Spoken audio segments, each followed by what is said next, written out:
question qui taraude en ce moment les esprits, la configuration du bureau de l'Assemblée nationale en l'absence des députés de l'opposition, légal ou pas, analyse dans cette édition.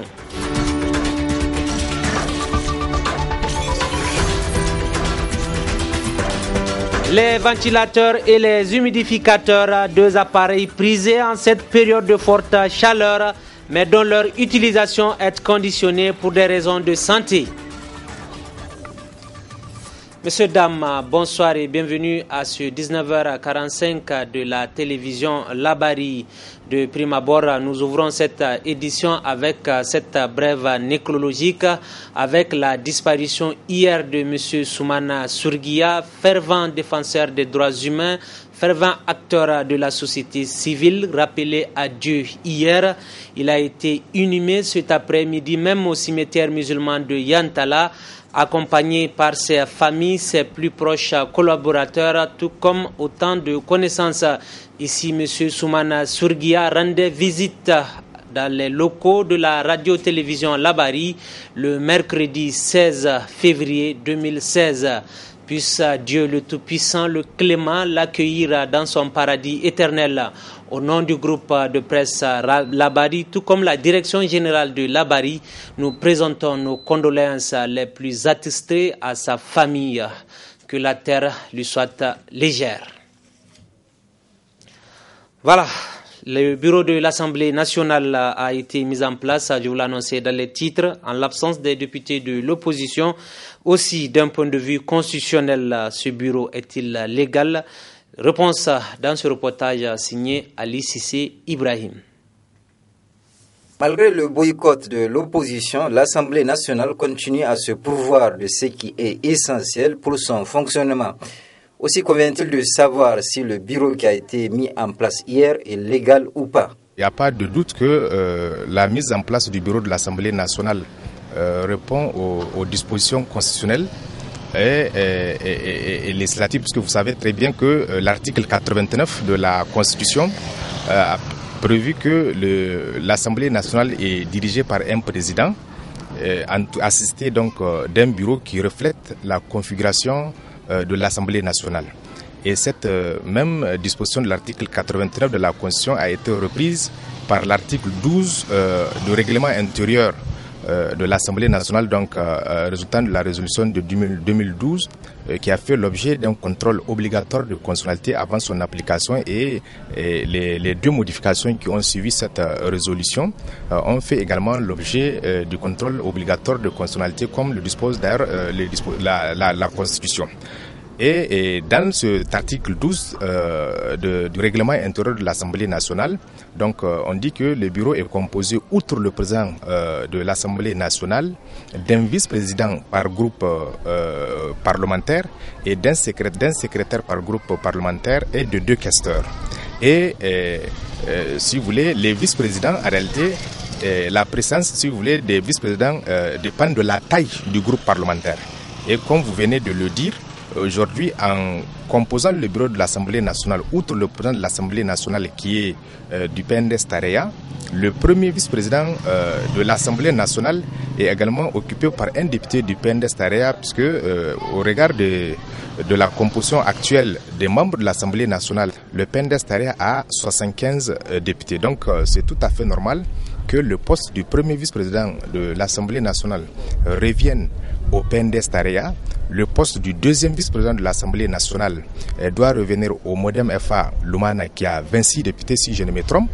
Et le troisième vice-président doit revenir au groupe parlementaire MNSD et certainement, en tout cas au MNSD et certainement avec d'autres alliés avec lesquels ils vont former certainement un groupe parlementaire. En tout état de cause, force est de constater que ce n'est pas l'absence des députés issus de l'opposition qui va entraver le déroulement prochain des travaux à l'Assemblée nationale.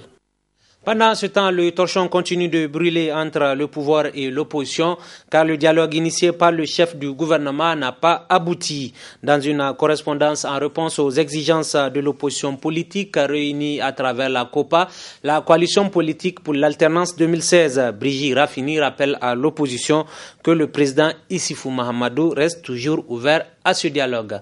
Le reportage est signé ici, Michel Deji. Situation politique au Niger, le bout de tunnel est loin d'être trouvé. Le pouvoir et l'opposition n'arrivent toujours pas, en effet, à s'entendre. 72 heures après une rencontre entre le Premier ministre et les représentants de la COPA le 28 mars dernier relativement à la main tendue du président de la République pour la formation d'un gouvernement d'union nationale, où l'opposition avait clairement exprimé ses exigences. Le chef du gouvernement a répondu au leader de la COPA 2016 en ces termes. Je constate avec regret votre rejet de la main tendue du président de la République et de sa proposition de constitution d'un gouvernement d'union nationale. Ce faisant, je note que vous avez choisi souverainement de rester dans une opposition qui, je l'espère, sera démocratique et républicaine. Des propos face auxquels la réaction de l'opposition ne s'est pas fait attendre par la voix de son porte-parole. Lorsqu'il a reçu notre papier, c'est nous recevoir. Pour nous dire, voilà, j'ai reçu votre papier, nous allons en discuter pour que je comprenne les tenants et les aboutissants. Mais non, en lieu et place, le Premier ministre écrit encore au chef de file de l'opposition, et pour faire deux choses. La première chose, il nous répond d'abord aux deux déclarations que nous avons eu à faire. La seconde chose, il nous répond au canevas que nous avons proposé. Le bon sens, la courtoisie et l'élégance voudraient que le Premier ministre, c'est lui qui nous a demandé un travail, qu'il nous appelle, que nous discutons du contenu. Et peut-être les philosophes disent que le langage n'est pas un très bon moyen de communication, peut-être même l'écrit n'est pas un très bon moyen de communication. Ce que nous avons demandé, peut-être il n'a pas compris, ou bien en tout cas il y a des incompréhensions, et peut-être en discutant on peut appeler des erreurs. Mais non. Voilà, nous avons voulu une transition, eux ne veulent pas de transition. Mais eux aussi, ils ont dit qu'ils veulent un gouvernement d'union nationale. Nous avons dit que nous ne voulons pas de gouvernement d'union nationale. Malgré tout, ils nous ont appelés, ils connaissaient notre position, malgré tout, ils nous ont appelés pour discuter. Mais non, voilà ce qu'on nous réserve. Donc le gouvernement prend sur lui la lourde responsabilité de mettre fin au dialogue et nous prenons acte au niveau de l'opposition. Dans sa correspondance, le Premier ministre a indiqué, je cite, « Le président de la République se félicite de votre volonté de contribuer à la création d'un climat de confiance susceptible de conduire à un dialogue. D'où la nécessité pour le pouvoir et l'opposition de dialoguer pour ainsi trouver les moyens de décrisper cette situation politique actuelle. » Restons toujours au même registre politique. Elle a commencé en janvier 2014. C'est l'affaire dite de supposition d'enfants dans laquelle plusieurs personnalités avaient été interpellées et incarcérées dans les différentes maisons d'arrêt avant d'être libérées. Parmi ces accusés, l'ancien président de l'Assemblée nationale, Hama Amadou. Rappel chronologique des faits dans ce dossier signé Hassan Saleh Mustafa. C'est le bi-hebdomadaire, l'événement numéro 669 du 6 janvier 2014 avec à sa une fabrication des bébés des personnalités nigériennes impliquées qui a évoqué pour la première fois l'affaire. Nous avons nos preuves puisque nous nous sommes déplacés dans certains pays pour voir comment se passe ce trafic-là. Et suite à ça, le procureur s'en est saisi. Il a demandé à la police d'enquêter. D'enquête en enquête, plusieurs personnes avaient été interpellées et détenues dans des maisons d'arrêt de Niamey et des autres localités. Et c'est le début d'un long feuilleton judiciaire. Mais le cas de l'ancien président de l'Assemblée nationale, Hama Amadou, a fait plus de coups. Ainsi, la défense de Hama, constituée en conseil d'avocats, a pris sa robe pour défendre son client. D'abord, le tribunal correctionnel de Niamey qui, après avoir examiné le dossier, s'est déclaré incompétent. Nous n'avons aucune inquiétude à ce que le droit ne soit pas dit. Nous avons confiance en nos magistrats. Ils ont toujours fait preuve d'indépendance et nous pensons que cette fois-ci, ça ne serait pas l'exception. Nous resterons entièrement confiants quant à la suite du dossier et nous sommes vraiment soulagés de ce que le dossier ait été traité. La défense de Hama a interjeté l'appel auprès de la Cour d'appel qui a écouté les plaidoiries le 11 mai 2015. La Cour a été extrêmement attentive à nos plaidoiries, à nos demandes. Ils ont suffisamment eu de temps à nous écouter et ça nous a beaucoup édifié. Et nous resterons confiants quant à la suite de la procédure. Ainsi, les choses sont allées plus vite. Hama Amadou quitte Niamey le 27 août 2014. Un mandat d'arrêt a été lancé contre lui. Ses avocats avaient demandé à la Cour son annulation. Le mandat d'arrêt qui a été délivré contre M. Hama Amadou, qui était déjà d'ailleurs parti à Paris, il n'a pas fui. Ce mandat d'arrêt était une mauvaise manière, faite pour donner du crédit à une accusation qui ne résiste pas à l'examen. Il a été déclaré totalement irrégulier par l'instance internationale des droits de l'homme statuant sur l'interparlementarité, sur les parlementaires du monde entier, et les décisions, les critiques, les observations faites sont extrêmement graves. La défense a ensuite demandé au tribunal l'innocence de leur client. Au stade actuel de la procédure, le tribunal correctionnel est radicalement incompétent pour connaître de cette question, tant que la question de la filiation des enfants n'a pas été réglée par un justifié. De son côté, le bureau du procureur de la République dit avoir des éléments d'appréciation de suppositions d'enfants. Toutes ces femmes ont accouché à leur 4e rendez-vous. Toutes ces femmes ont bénéficié d'un certain breuvage qu'elles devaient prendre durant les 9 mois, etc., etc. Il y a énormément d'indices qui nous permettent de dire aujourd'hui que ces faits peuvent être qualifiés de suppositions d'enfants. Mais pour leur part, les avocats de Hama et des autres accusés clament leur innocence et demandent la libération de leurs clients. Il n'y avait pas d'éléments. Il a tenté vainement de se justifier, d'expliquer l'infraction, mais je vous assure qu'on était restés tous à notre fin, parce qu'à un moment, moi personnellement, au vu de l'interrogatoire du dossier, je pensais un temps soit peu, le procureur de la République allait abandonner la poursuite. C'est dans ce contexte que Hama Amadou a été arrêté et déféré à la prison de Filengue le 14 novembre 2015 de son retour de Paris où il s'est exilé. Lorsque Hama Amadou a été arrêté à l'aéroport international de Niamey, le mandat d'arrêt avait été donc exécuté par la gendarmerie, déposé entre les mains du procureur de la République de Niamey, qui l'a transmis à la Cour de cassation. Et au moment donc où le mandat a été exécuté, nous avons fait un pourvoi en cassation contre la décision de la Cour d'appel qui s'est déclarée compétente et avait demandé au tribunal de Niamey de dire oui ou non est-ce que Hama est coupable des faits qu'il soit reproché. La défense de Hama a poursuivi sa lutte en demandant sa mise en liberté provisoire. Aujourd'hui, rien ne s'oppose à la liberté provisoire de M. Hama Amadou. Non seulement au regard de la loi, mais également au regard des arguments que le ministère public avait, le procureur général a exposé. Du tribunal correctionnel à la cour d'appel en passant par la cour de cassation, finalement c'est le 28 mars dernier que les avocats de Hama ont eu gain de cause. Une liberté provisoire a été accordée à leurs clients par la cour d'appel de Niamey. La décision est claire, la Cour statue publiquement contradictoirement en matière correctionnelle vient d'ordonner la liberté provisoire du président Hama Amadou. À partir d'aujourd'hui, il est en liberté provisoire. Il est libre à partir d'aujourd'hui. Une décision qui vient ainsi soulager les avocats, les militants du parti, mais aussi la famille de Hama Amadou qui est désormais libre de ses mouvements après plus de 4 mois de détention à la prison civile de Filengue avant d'être évacué en France pour des raisons de santé. Oui, Hassan Saleh Mostafa, cette décision de la Cour d'appel de Niamey qui marque ainsi l'épilogue de ce long feuilleton politico-judiciaire. Passons à toute autre chose. C'est un appel à l'apaisement des cœurs et des esprits et il a été lancé cet après-midi même par le SAMAN. Le SAMAN, c'est le syndicat autonome des magistrats du Niger, ce à travers une déclaration de presse rendue publique dans les locaux de son siège. On fait le point avec nos reporters Sadou Doumi et Hassan Saleh Mostafa.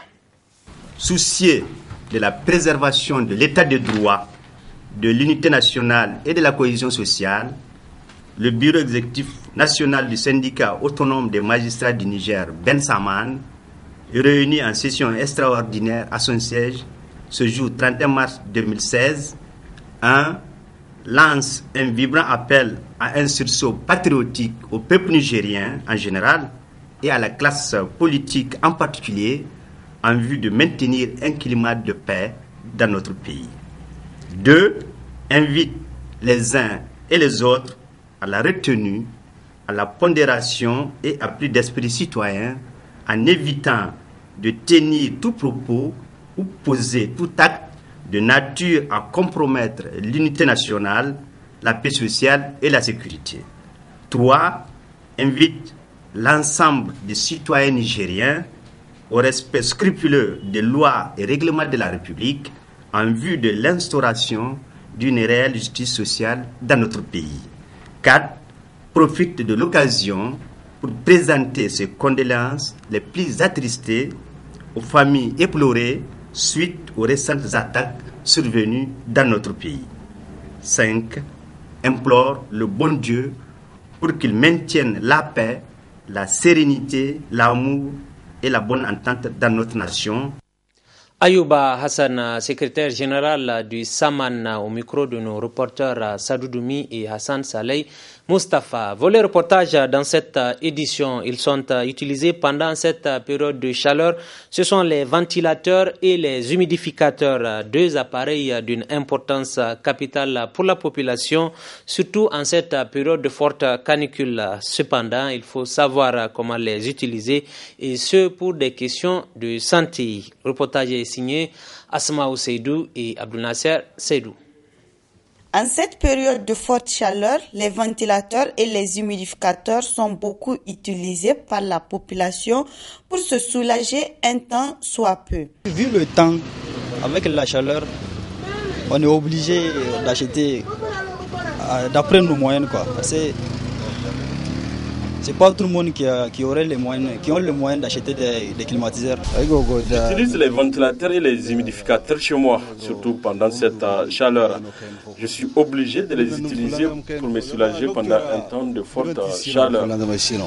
Les vendeurs et les réparateurs de ces appareils, eux, voient leur chiffre d'affaires grimper.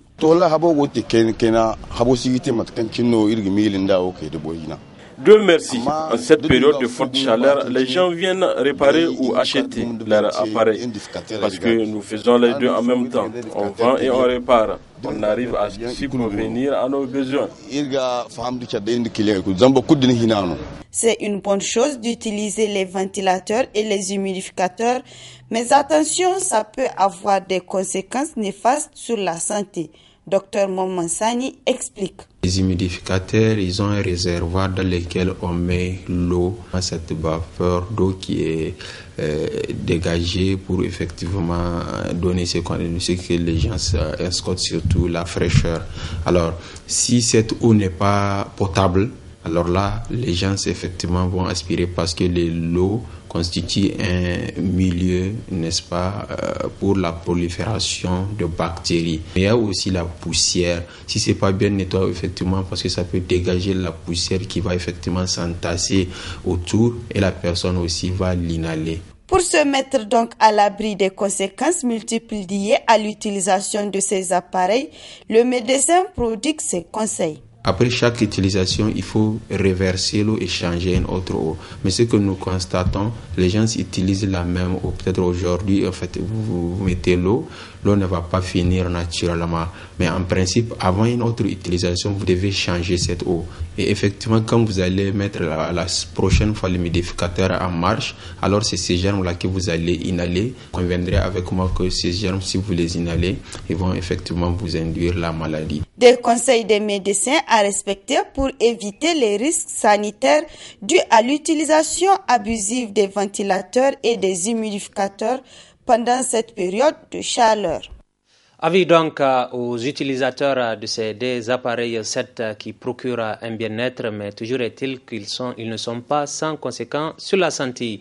Actualité dans nos régions et cap à Zender, la cité du Damagaran, où les activités tournent au ralenti. Depuis hier mercredi à la Soraz, la société de raffinerie de Zender, les travailleurs nigériens sont en grève et ce pour deux jours. Ils exigent l'amélioration de leurs conditions de vie et de travail. Un arrêt de travail qui n'est pas sans conséquences sur la production. Précision dans ce reportage signé Hassan Saleh Mustafa. La production est en baisse depuis hier mercredi à la société de raffinage de Zander Soraz. De plus de 100 camions par jour en temps normal, hier mercredi, environ 70 camions ont été chargés. En cause, les travailleurs nigériens de la Soraz observent un arrêt de travail de 2 jours pour plusieurs raisons. Le mot d'ordre a vu le jour suite à certaines revendications. Donc ces revendications sont notamment la législation. Donc nous avons accusé l'administration de ne pas respecter la législation du Niger. Entre autres, les sanctions et d'autres avantages qu'ils sont en train de nous refuser. Des camarades se sont vus sanctionnés par rapport à un règlement dont ils n'ont pas connaissance. Les agents tiennent beaucoup sur leur statut. On a pris aussi le cas du statut du personnel. Donc ce statut a été validé au conseil d'administration de décembre 2015. Donc ce statut devrait prendre effet le 1er janvier. Et jusqu'ici, ce statut n'est pas en application à la Soraz. La question des transports des travailleurs de Zander à la Soraz fait aussi partie des revendications des travailleurs de la Soraz. Si vous prenez aussi le cas du transport, on a demandé à la Soraz, au lieu de payer des véhicules d'occasion, mieux vous payer des véhicules maison pour au moins que l'amortissement puisse durer. Vous voyez, suite à ce problème de transport, nous avons 10 camarades, dont le neurologue de l'hôpital national. Aujourd'hui, il leur a donné 2 ans. Ça veut dire qu'ils ne peuvent pas dépasser 2 ans d'activité à la Soraz. Donc, si vous prenez aussi le cas de la restauration, s'il vous plaît, nous quittons chez nous à 6 h du matin. Et je vous assure, sans petit déjeuner souvent. Cette grève de 2 jours des agents nigériens de la Soraz qui prend fin ce jeudi est suivie d'un service minimum. À Niamey, pour vous redonner lecture de cette brève nécrologique. En effet, l'acteur de la société civile, M. Soumana Surgia, n'est plus rappelé à Dieu hier. Il a été inhumé cet après-midi même au cimetière musulman de Yantala, où nombreux de ses amis, sa famille ont tenu à lui rendre un dernier hommage en l'accompagnant à sa dernière demeure ici. M. Soumana Surgia effectuait une visite dans les locaux de la radio et télévision Labari. C'était le mercredi 16 février 2016. Au nom du groupe de presse Labari, au nom de la direction générale, nous présentons à ses parents, amis et connaissances toutes nos condoléances les plus attristées. Et voilà, ainsi va la vie de Dieu. Nous venons à lui, nous retournons. Que Dieu ait l'accueil dans son paradis. Amen. Voilà, c'est sur cette brève nécrologie que se referme ce journal.